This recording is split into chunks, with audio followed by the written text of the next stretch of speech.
يابا شلونكم؟ جيبوا لنا خبز لبناني أو خبز عربي، حطوه على التختة، قطعوه بالبداية على شكل شرايط طويلة رفيعة، بعدين فروه قطعوه على شكل مربعات. أعتقد عرفتوا إحنا إيش راح نسوي.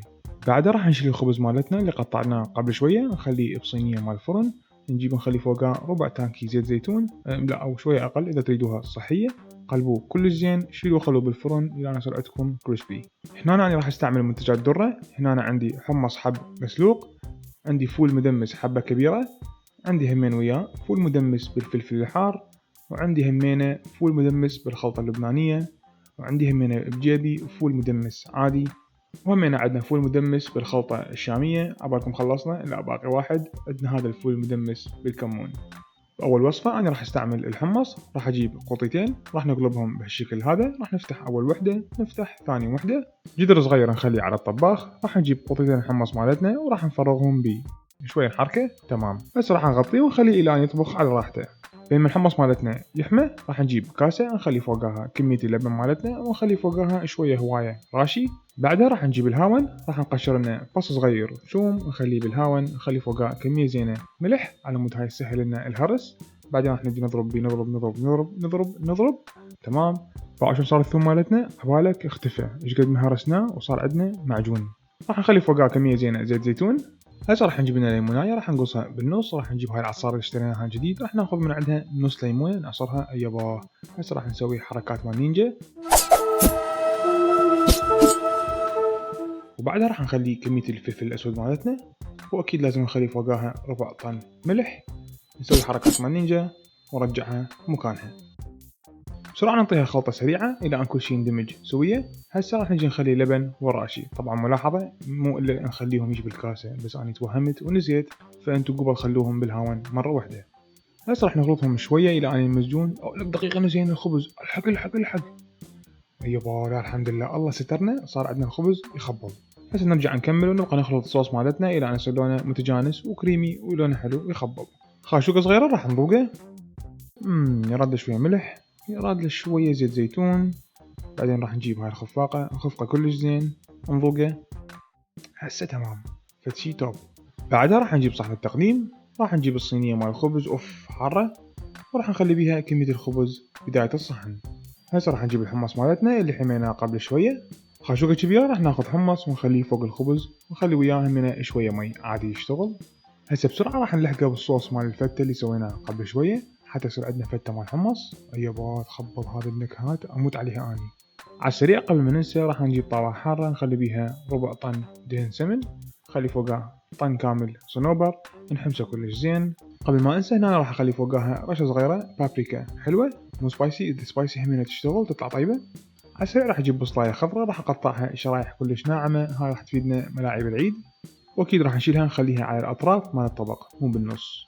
هسه واخيرا صار وقت فرقعة الدهن ويا الصنوبر فوق الفتة مال الحمص مالتنا. ما احكي لكم الريحة والطعم والشكل فتشي. فتة حمص صارت جاهزة. هسه صار وقت شنو؟ نجربها. دقيقة، يا جربها عمي يا جربها. قوم عيني قوم قوم، شيلها وديها هناك. عندك بعد وصفة ثانية لازم تسويها. توكل عيني توكل، بس دي ياكل. الوصفة الثانية راح نحتاج لنا طماطاية، راح نقصها بالنص، نشيل من عندها الوسط هذا الأخضر، راح نقطعها مكعبات ناعمة. شوية من هاي الطماطاية راح نشيلها ونخليها بكاسة نستعملها ملاعب العيد، والباقي راح نشيلها نخليه بصفحة.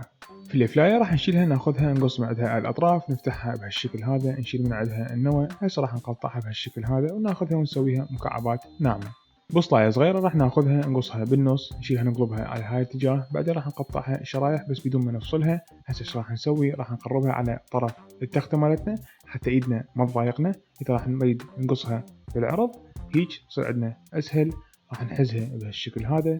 هسه راح نرجع نثرمها، يصير عندنا مكعبات كلش ناعمة، هو هذا المطلوب.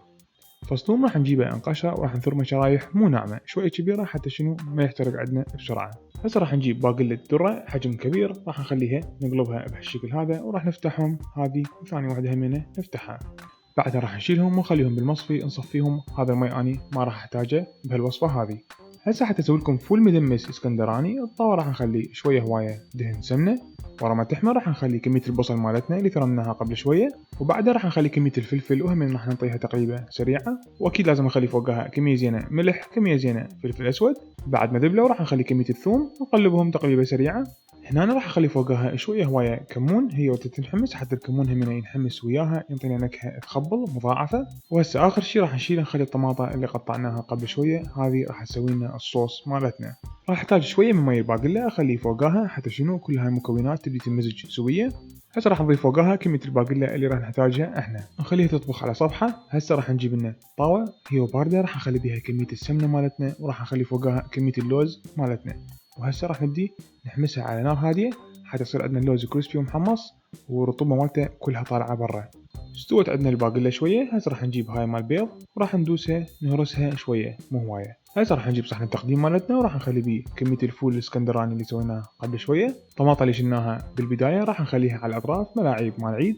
هنا أنا ثرمت شوية معدنوس وراح أخليه بالوسط بالضبط، وبين الطماطة وبين المعدنوس راح نخليه كمية اللوز اللي حمصناها بالدهن مال السمن.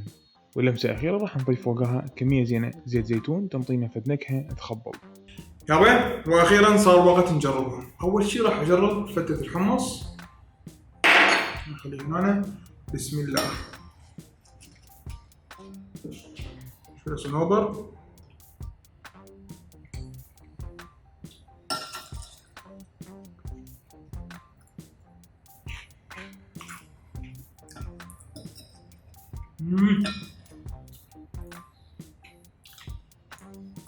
خبل كلش طيبة. الصوص مالتها طيب.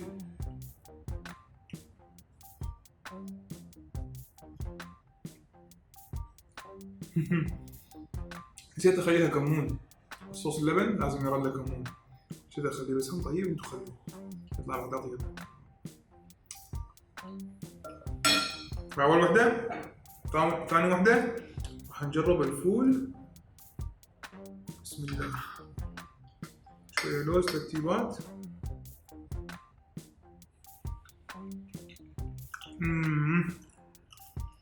هذا خبط، هذا طيب.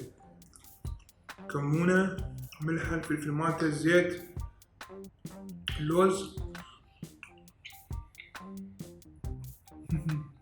الباقلة، خبط.